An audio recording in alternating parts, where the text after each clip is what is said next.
ایک صحابی کا پیغام آیا ان کی بیگم کا کہ وہ مر رہے ہیں لیکن کلمہ نہیں پڑھا جا رہا.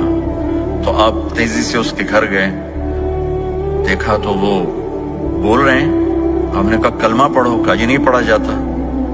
ایسے بول رہے ہیں نہیں پڑھا جاتا.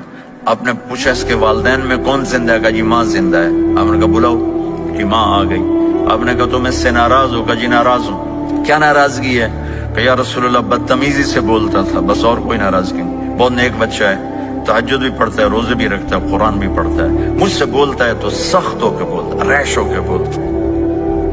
تو آپ نے کہا معاف کرتے ہو؟ کہا نہیں میں نہیں معاف کرتا. تو آپ نے فرمایا میں اسے آگ لگا دوں پھر سفارش کرو گے؟ کہا ہاں پھر تو کروں گے. کہ اگر تو نے معاف نہ کیا تو اللہ اسے جہنم میں ڈال دے گا. انہوں نے کہا نہیں میں معاف کرتی ہوں. جب ماں نے کہا میں معاف کرتی ہوں, آپ نے کہا کلمہ پڑھو, تو اس نے کہا لا الہ الا اللہ, اور اس کی جان نکل گئی. پھر آپ نے ان کا جنازہ پڑھایا اور فرمایا کہ جس نے ماں باپ کو دکھ دیا اس پہ اللہ کی لعنت, اس پہ زمین آسمان کی لعنت. ان کی نہ نماز قبول ہے, نہ روزہ قبول ہے, نہ صدقہ قبول ہے. تو مجھے آپ اکثر نوجوان نظر آ رہے ہیں, آپ فیملیز والے ہیں, اپنے ماں باپ کو عزت دیں, اپنے ماں باپ کے پاؤں دھو کر پئیں, ان کی دعا لے لیں. وہ دعا آپ کو کہاں سے کہاں پہنچا دے گی.